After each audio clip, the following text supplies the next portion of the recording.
ये कहानी सुंदरवन जंगल की है। उस जंगल में सभी पेड़ हरे भरे थे। बस किसी कारण एक सेब का पेड़ सूख गया था। कुछ लालची पक्षी उसकी देख रेख करने की बजाय उसकी लकड़ियां काटकर उसे और खत्म कर रहे थे। कालू जी, ये रहा सूखा पेड़। हम इसी की लकड़ियों से अपना नया घर बनाएंगे। अब हम यहीं से लकड़ियां ले जाया करेंगे और हमें तो ज्यादा दूर भी नहीं जाना पड़ेगा। कौवी, मैं अभी बूढ़ा नहीं हुआ हूँ। वो तो मेरी जड़ों में रोग लग गया है। कृपया कर आप मेरी जड़ों में कीटनाशक दवा छिड़क दोगी तो मैं फिर से हरा भरा हो जाऊंगा। कालू जी, इस पेड़ की एक बात ना सुनो। ये हमसे झूठ बोल रहा है ताकि हम इसकी लकड़ियां ना काटें और इसकी सेवा में लग जाएं।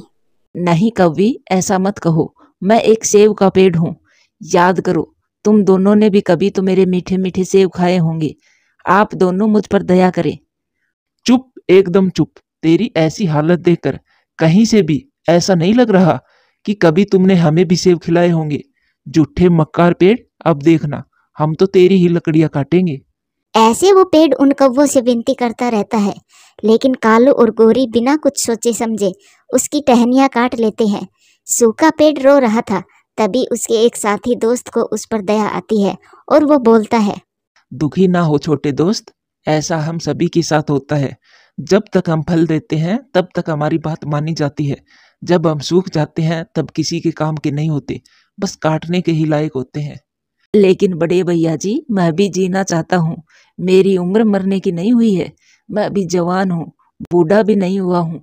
पता नहीं मैं सूख कैसे गया। ऐसे वो नीम का पेड़ उस सूखे पेड़ का दुख बांट रहा था। वो उसे हिम्मत दिलाता है। अरे कालू भैया, आपको ये सूखी लकड़ियां कहाँ से मिली? मुझे तो एक भी लकड़ी नहीं मिल रही। मैं बहुत परेशान हूँ। दूर दूर तक देख लिया लेकिन कहीं भी लकड़ियां नहीं मिली। चिड़िया, शायद तुम्हें पता नहीं है, हमारे जंगल का एक पेड़ सूख गया है। बस हम ये लकड़ी वहीं से ला रहे हैं। अब चलो भी कालू जी, जल्दी जल्दी जाकर वापिस आते हैं। कहीं सूखी लकड़ियां खत्म हो गई, हमें भी चिड़िया की तरह दूर दूर के जंगलों में जाना पड़ेगा। ऐसे वो दोनों पति पत्नी अपनी लकड़ियां लेकर अपने घर की तरफ चले जाते हैं। चिड़िया तो सोच रही थी, मैं भी वहीं से लकड़ियां लाती हूँ जहाँ से ये कौवे ला रहे हैं, वरना सारी लकड़ियां ये अपने ही घर में भर लेंगे। फिर टूनी चिड़िया भी उसी सूखे पेड़ के पास चली जाती है। वो सूखा पेड़ तो रो रहा था। ले जाओ, मेरी एक एक टहनी तोड़ कर ले जाओ। आखिर तुम बुरे पक्षी क्या जानो मेरा भी दुख दर्द क्या है। पेड़ जी, आप ऐसा क्यों बोल रहे हो? मैंने तो कभी भी दूसरों को दुख नहीं दिया। मैं तो सभी की मदद करती हूँ। अच्छा ऐसा है, तो फिर मेरी भी मदद करो। मैं एक सेब का पेड़ हूँ, मेरी जड़ें सूख गई है। मैं मरना नहीं चाहता। जब पक्षी मेरी टहनियां तोड़ते हैं तो मुझे बहुत दुख होता है। सूखा पेड़ ऐसा बोल ही रहा था कि कालू और गोरी अपने कुछ दोस्तों के साथ वहां आ जाते हैं। अरे चिड़िया, अभी तक तुमने एक भी लकड़ी नहीं तोड़ी। तुम क्या कर रही थी इतनी देर से? कालू भैया, मैं इस पेड़ की एक भी शाखा नहीं तोड़ूंगी। ये कोई बूढ़ा पेड़ नहीं है, बल्कि एक फल देने वाला पेड़ है। इसकी लकड़ी काटना बहुत गलत बात है। आप भी कृपया कर इस पेड़ की लकड़ी ना काटें। चिड़िया, अगर तुम्हें लकड़ी नहीं तोड़नी तो मत तोड़ो, लेकिन हम तो तोड़ेंगे। और वैसे भी ये सूखा पेड़ हमारे किसी काम का नहीं है। क्यों दोस्तों, सही कहा ना? ना इसकी छाया है और ना ही फल है। टूनी चिड़िया उनको खूब मना करती है, लेकिन वो दुष्ट कौवे किसी की भी नहीं मानते और उस पेड़ की लकड़ियां काट ले जाते हैं। छोटी चिड़िया, मुझे माफ करना, लेकिन तुम दूसरे पक्षियों जैसी नहीं हो। मेरी बात एक बार में ही समझ गई, लेकिन अब मैं बहुत जल्दी नष्ट हो जाऊंगा। ये बुरे कौवे अब मुझे नहीं छोड़ेंगे। नहीं नहीं पेड़ जी, मैं आपको कुछ नहीं होने दूंगी। मैं कोई न कोई उपाय जरूर निकालूंगी। आप चिंता ना करें और देखना, आप पहले की तरह हरे भरे हो जाओगे। ऐसे उस सूखे पेड़ को सांत्वना देकर वहां से चली जाती है। वो काफी देर यहाँ वहां देखकर एक पेड़ की डाल पर बैठ जाती है। नीचे किसान अपने खेत में काम कर रहा था। मैं बिल्कुल सही जगह आई हूँ। इस किसान को कोई न कोई उपाय पता होगा जिससे मैं उस सूखे पेड़ को फिर से हरा भरा कर सकती हूँ। फिर चिड़िया किसान के पास खेत में जाती है और वो कहती है, किसान भैया, मेरी मदद करें। एक पेड़ बिल्कुल ही सूख गया है, उसकी जड़ों में रोग लग गया है। उसको ठीक करने की कोई दवा दे। अच्छा, अभी रुको, मैं आपको कीटनाशक दवा लाकर देता हूँ। फिर वो किसान अंदर से कीटनाशक दवा लाकर चिड़िया को दे देता है। ये लो छोटी चिड़िया, ये कीटनाशक दवा उस पेड़ की जड़ों में छिड़क दे, फिर देखना आपका पेड़ हरा भरा हो जाएगा। ऐसे वो चिड़िया दवा लेकर उस पेड़ के पास जाती है और उसकी जड़ों में छिड़काव करती है। वो लगातार 2-3 दिन ऐसा ही करती है। पेड़ पर कुछ पत्तियां फूट आती है। ये देखकर वो चिड़िया बहुत खुश होती है और फिर कुछ ही दिनों में वो सूखा पेड़ फिर से हरा भरा हो जाता है और वो पेड़ बहुत खुश हो जाता है। छोटे पेड़, आपको बहुत बहुत बधाई। आप फिर से हरे भरे हो गए। अब आपकी टहनियाँ कोई नहीं तोड़ पाएगा। धन्यवाद पेड़ दोस्त, अब तो मैं बहुत मजबूत भी हो गया हूँ और मेरे ऊपर फल भी लग गए हैं, और ये सब उस छोटी चिड़िया के कारण हुआ है। पेड़ ऐसे बहुत खुश था। तभी टूनी चिड़िया उसके पास आती है। अरे वाह मेरे पेड़ दोस्त, आपके ऊपर तो सेब लग रहे हैं। अब तो आप बहुत हरे भरे हो गए हो। हाँ चिड़िया, मेरे ऊपर तो बहुत सारे सेब लग गए हैं। ये सब आपकी वजह से हुआ है। आप जी भरकर सेब खाएं और अपने घर भी लेकर जाएं। आज से मेरे ऊपर आपका पूरा हक है, वरना बाकी के पक्षी तो मेरी जान ले रहे थे। फिर टूनी चिड़िया सेब खाती है और अपने साथ घर भी ले जाती है। कुछ दिनों बाद जंगल में भोजन की बहुत कमी हो गई थी। कालू और गौरी भी उसी पेड़ के पास आ जाते हैं। चलो गौरी, कम से कम ये सेब का पेड़ तो मिला, वरना आज तो मैं भूखा ही मर जाता। हाँ कालू जी जल्दी करो, मुझे भी सेब खाने हैं। मेरे तो भूख के मारे जान निकल रही है। आप ऐसा करो, मेरे लिए भी तोड़ दो, बहुत भूख लगी है। खबरदार, अगर तुम दोनों ने मेरे फल को छुआ भी तो तुम अपना समय याद करो। मैं वही सूखा पेड़ हूँ जिसकी लकड़ियाँ तुम दोनों काट काट कर ले जा रहे थे। क्या क्या तुम वही सूखे पेड़ हो? हाँ, मैं वही सूखा हुआ पेड़ हूँ। भला हो उस छोटी चिड़िया का जिसने मेरी जड़ों में दवा डाली और मुझे पानी दिया। अब तुम दोनों यहाँ से भाग जाओ, मैं तुम्हें अपना फल नहीं खाने दूंगा। तुम बहुत गंदे पक्षी हो। ऐसे वो पेड़ उन दोनों को वहां से भगा देता है। कालू और गौरी तो भूखे पेट ही वहां से लौट जाते हैं, क्योंकि उन दोनों ने मिलकर पेड़ को बहुत दुख दिया था। इसलिए पेड़ ने उसको अपना एक भी फल खाने नहीं दिया।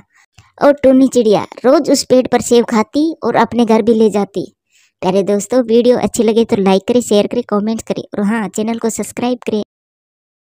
ये कहानी दूर किसी जंगल की है। उस जंगल में टूनी चिड़िया अपनी बेटी के साथ रहा करती थी। टूनी चिड़िया बहुत गरीब थी। चिड़िया के पति की मौत एक हादसे में हो गई थी।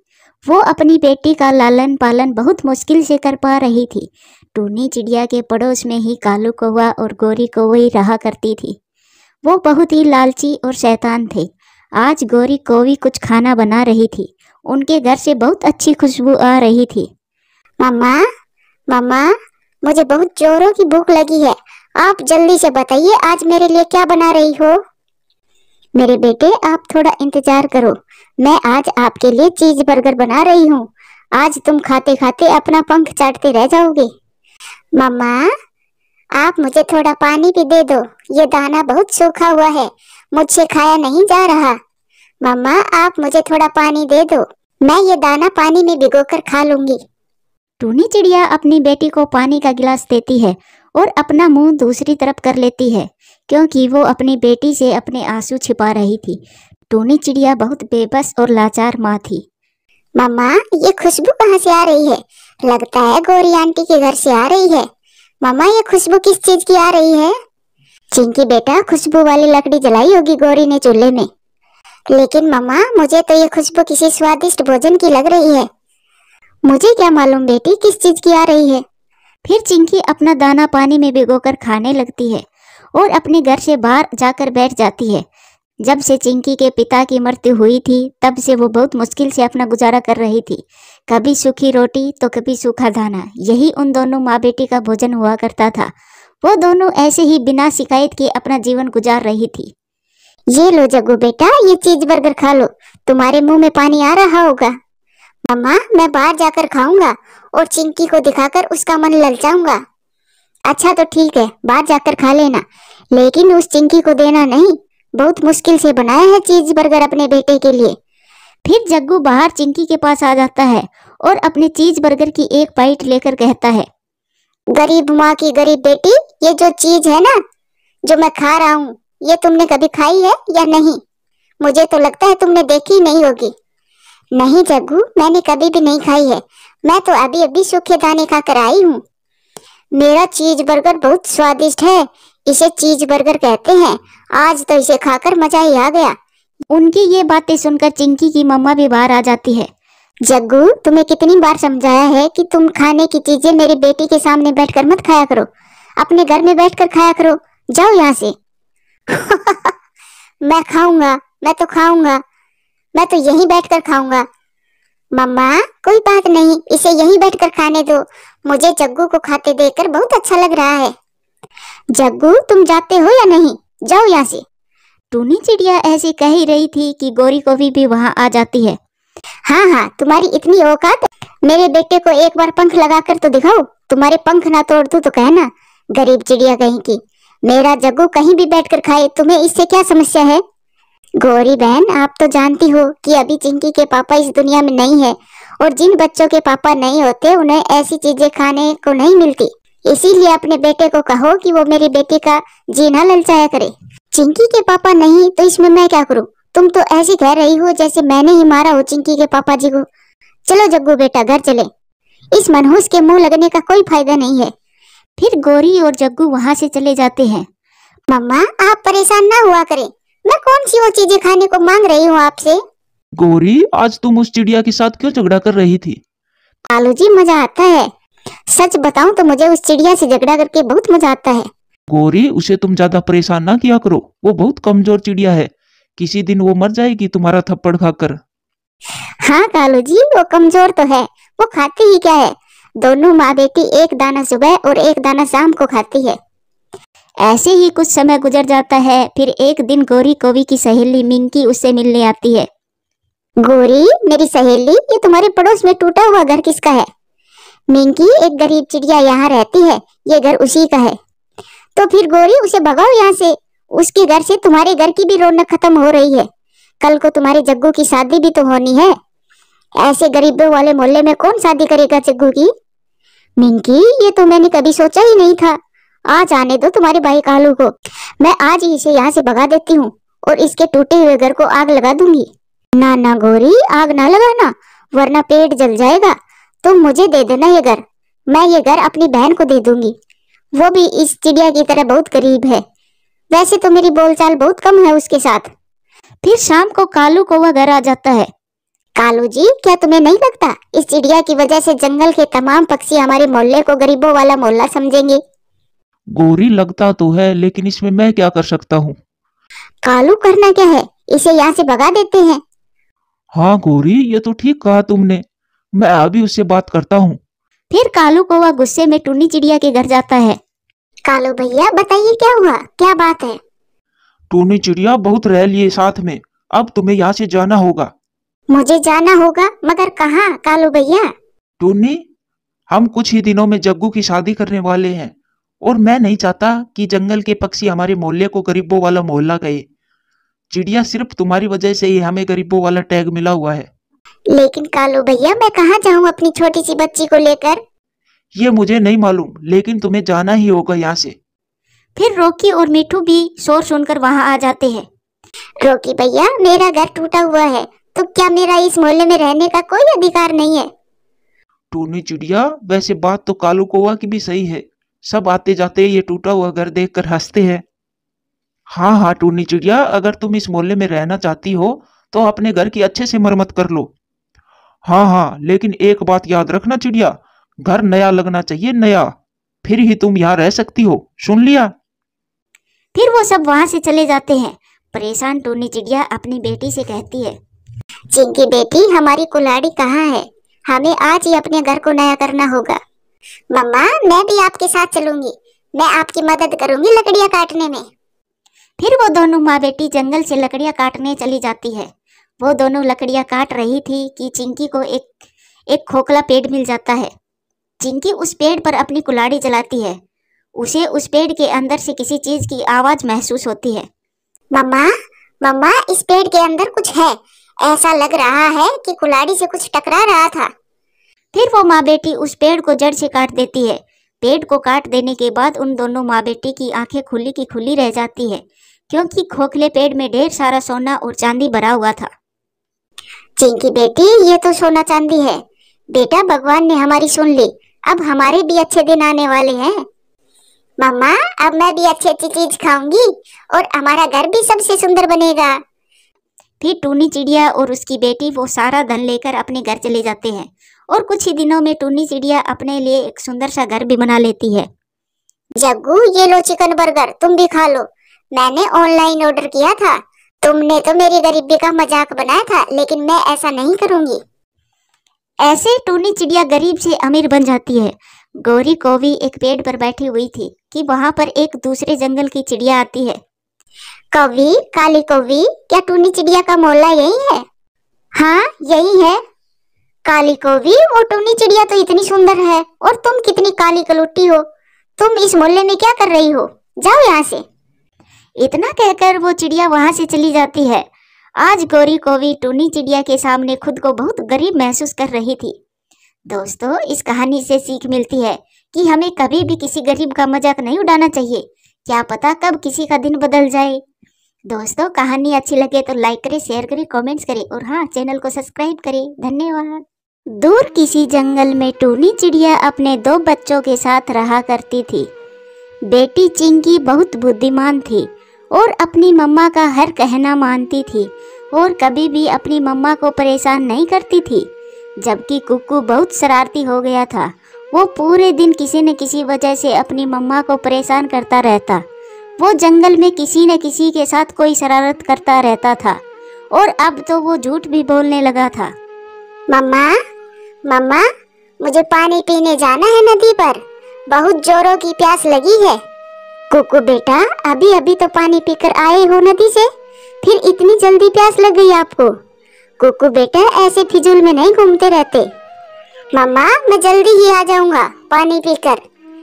ऐसे झूठ बोलकर कुक्कू अपने घर से चला जाता है। वो सीधा अपने दोस्त लक्की के पास जाता है। लक्की, मैं अपनी मम्मा से झूठ बोलकर आया हूँ। मैंने अपनी मम्मा से कहा कि मैं नदी से पानी पीने जा रहा हूँ। और कुक्कू, हम तो जा रहे हैं मिठू अंकल के बाग में सेव खाने। बहुत मीठे मीठे सेव लगे हैं वहाँ। बहुत मजा आएगा।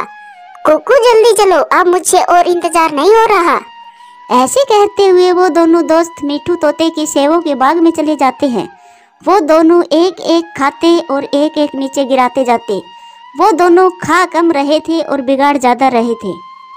ये सेव भी अच्छा नहीं है, इसे भी मैं फेंक देता हूँ। कुक्कू, मेरा सेव भी खट्टा है, मुझे भी अच्छा नहीं लग रहा। तो फेंक दो ना तुम भी। हमारे कौन से पैसे लग रहे हैं सेवों के? चोरी करके ही तो खा रहे हैं। फिर मिठू तोता भी वहाँ आ जाता है। अपने बाग में इतना नुकसान देखकर मिठू परेशान हो जाता है। ये सब किसने किया होगा? सारे कच्चे सेब तोड़कर नीचे गिरा दिए। कुक्कू और लक्की भी मिठू को देख लेते हैं। लक्की, जल्दी चलो, मिठू अंकल आ गए हैं। मिठू अंकल आ गए हैं। वो दोनों वहाँ से भाग जाते हैं और मिठू तोता सीधा टूनी चिड़िया के पास जाता है। टूनी चिड़िया, ये देखो, ये कच्चे सेब मैं उठाकर लाया हूँ तुम्हें दिखाने के लिए। तुम्हारा कुक्कू रोज अपने दोस्तों के साथ मिलकर मेरे बाग में कच्चे सेब तोड़ तोड़ कर फेंक देता है। उसने मेरा बहुत नुकसान कर दिया है। मिठू भैया, मैं बहुत शर्मिंदा हूँ। पता नहीं वो ऐसे कैसे करता है। मैंने उसकी ऐसी परवरिश तो नहीं की थी। आए दिन कोई न कोई शरारत करता रहता है। टूनी, अगर परवरिश ऐसी नहीं की तो इसमें मेरा क्या दोष है? टूनी, मैं तुम्हें पहले ही कह रहा हूँ, अब की बार वो मेरे बाग में मिला तो मैं छोड़ूंगा नहीं उसे, याद रखना। फिर मिठू तोता गुस्से में वहाँ से चला जाता है। मम्मा, भाई की वजह से आपको कितना शर्मिंदा होना पड़ा। मम्मा, भाई ऐसा क्यों करता है? वो ऐसे बातें कर रही थी तभी कुक्कू भी आ जाता है। कुक्कू, कहाँ थे तुम? मम्मा, मैं तो नदी से पानी पीने गया था। कुक्कू ऐसे झूठ बोलता है, लेकिन टूनी चिड़िया गुस्से में थी। वो कुक्कू को एक थप्पड़ लगा देती है। कुक्कू, तुम्हें शर्म नहीं आती? अपनी मम्मा से झूठ बोल रहे हो। मुझे सब पता है। मिठू तोते ने मुझे सब सच बता दिया है। भाई, आपने मिठू अंकल के बाग में कच्चे सेब क्यों तोड़े? उनका कितना नुकसान किया है आपने? तुम चुप हो जाओ। बाग में सब जाते हैं तो मैं भी चला गया। इसमें गलत क्या किया मैंने? और मैं तो जाऊंगा वहाँ। टूनी चिड़िया रोने लग जाती है। कितनी मुश्किलों से तुम दोनों को पाल पोस कर बड़ा किया है, ये दिन देखने के लिए कि तुम मेरे सामने जबान चलाओ। मम्मा, अब मैं बड़ा हो गया हूँ। मैं जहाँ चाहूँ वहाँ जा सकता हूँ। अब हर समय मैं आपके पल्ले से बंद कर तो नहीं रह सकता। फिर दूसरे दिन तो कुकू अपनी मम्मा को बिना बताए ही घर से बाहर निकल जाता है। जग्गू चले, आज हम घने जंगल की तरफ जाते हैं, वहाँ जाकर छुपम छुपाई खेलेंगे। हाँ कुकू चलो, लक्की भी आता ही होगा, सब दोस्त मिलकर जाते हैं। मम्मा कुकू भाई कहाँ है? वो बहुत देर से गया हुआ है। मुझे नहीं पता चिंकी बेटा, वो तो आज मुझे बिना बताए ही घर से बाहर चला गया है। कुकू मेरे प्यार का नाजायज फायदा उठा रहा है। मैं क्या करूँ इस बच्चे का? मैंने कभी सपने में भी नहीं सोचा था कि मेरा बेटा ऐसा निकलेगा। मम्मा आप चिंता ना करें, मैं समझाऊंगी भाई को, वो समझ जाएगा। कुकू तो अपने दोस्तों के साथ घने जंगल में चला जाता है। उन सभी दोस्तों ने अपने लिए फल भी ढूंढ लिए थे। कुकू तुम अपना फल मुझे दे दो, तुम्हारा फल पका हुआ है, मेरा थोड़ा कच्चा है। क्यों भाई, मैं अपना फल तुम्हें क्यों दूं? कुकू दे दो यार, जग्गू बड़ा है और हमसे ज्यादा ताकतवर भी। कुकू मेरी मम्मा कहती है कि चिड़िया के बच्चे कमजोर होते हैं और अच्छे और मीठे फलों पर उनका अधिकार नहीं होता। सुन जग्गू, मैं कमजोर नहीं हूँ और अब मैं बड़ा हो गया हूँ। अब तो मैं अपनी मम्मा को बिना बताए घर से बाहर भी आने लगा हूँ। तुम ऐसे नहीं मानोगे, तुम्हें सबक सिखाना ही होगा। फिर जग्गू एक पत्थर उठाकर कुकू के सिर में मार देता है। चोट लगने के कारण कुकू वहीं बेहोश होकर गिर जाता है। कुकू को बेहोश देखकर लक्की और जग्गू डर जाते हैं। जग्गू ये तुमने क्या किया? कुकू बेहोश हो गया है। लक्की यार मैंने तो मजाक किया था, अब क्या करें? लक्की हम इसे जंगल के बाहर वाली गुफा में फेंक देते हैं, ऐसे किसी को पता भी नहीं चलेगा कि हमने इसे मारा है। वहाँ गुफा में चील खा जाएगी इसे। हाँ जग्गू ये सब ठीक है। कुकू तो अपनी मम्मा को बताकर भी नहीं आया कि वो हमारे साथ आया है।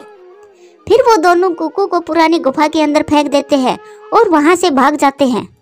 मम्मा शाम हो गई है और भाई अभी तक नहीं आया है, वो अभी तक बाहर क्यों है? मैं क्या बताऊं बेटा, आज तो वो मुझे बताकर भी नहीं गया वो कहाँ जा रहा है। अब मैं कहाँ जाकर देखूं उसे? इंतजार करते हुए रात गुजर जाती है मगर कुकू अभी तक घर नहीं आया। फिर थक हार कर टूनी चिड़िया अपनी बेटी से कहती है, चिंकी बेटी आप घर में ही रहना, मैं जाकर देखती हूँ कुकू को। फिर टूनी चिड़िया घर से निकलती है। वो सीधी रोकी कबूतर के पास जाती है। रोकी भैया मेरा बेटा कुकू आया था क्या यहाँ? नहीं टूनी चिड़िया, कुकू तो नहीं आया यहाँ। मेरा बेटा आया था क्या? कहीं आपके बेटे जग्गू के साथ तो नहीं है मेरा बेटा? नहीं टूनी, यहाँ नहीं है तुम्हारा कुकू। तुम्हारा बेटा तो कुछ ज्यादा ही बिगड़ गया है, जाओ कहीं और देखो उसे। टूनी चिड़िया बहुत परेशान हो गई थी। वो जगह जगह जाकर अपने बेटे को खोज रही थी, लेकिन उसका बेटा कहीं भी नहीं मिल रहा था। टूनी चिड़िया थक हार कर एक जगह बैठ जाती है।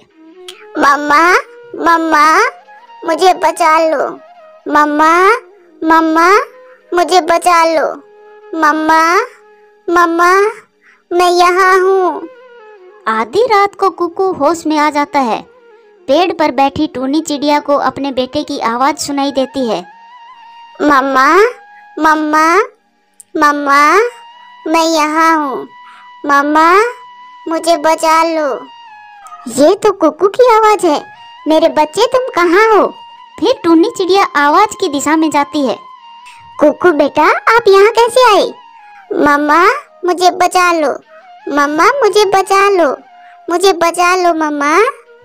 हाँ मेरे बच्चे मैं आ गई हूँ ना, तुम डरो नहीं। अब तुम्हें डरने की कोई जरूरत नहीं है, मैं तुम्हें कुछ नहीं होने दूंगी। फिर टूनी चिड़िया कुकू को उठा लेती है और कुकू अपनी मम्मा के गले लगकर रोने लग जाता है। मम्मा मुझे माफ कर दो, मुझे माफ कर दो मम्मा। कुकू बेटा क्यों अपनी मम्मा को परेशान करते हो? आपकी मम्मा जीते जी मर जाएगी आपके बगैर। मम्मा मैं फिर कभी भी ऐसा नहीं करूँगा। मम्मा मैं अब से आपको हमेशा बताकर घर से जाऊँगा। फिर वो दोनों माँ बेटे अपने घर आ जाते हैं। प्यारे दोस्तों, इस कहानी से सीख मिलती है कि अपने मम्मा पापा को बिना बताए कहीं भी ना जाएं। आपको नहीं पता, क्योंकि आप तो बिना बताए चले जाते हो। वो पीछे से कितने परेशान हो जाते हैं। वो तो जीते जी मर रहे होते हैं। इस दुनिया में माँ बाप से अच्छा दोस्त कोई नहीं होता। प्यारे दोस्तों, कहानी कैसी लगी कमेंट्स करके ज़रूर बताना। धन्यवाद।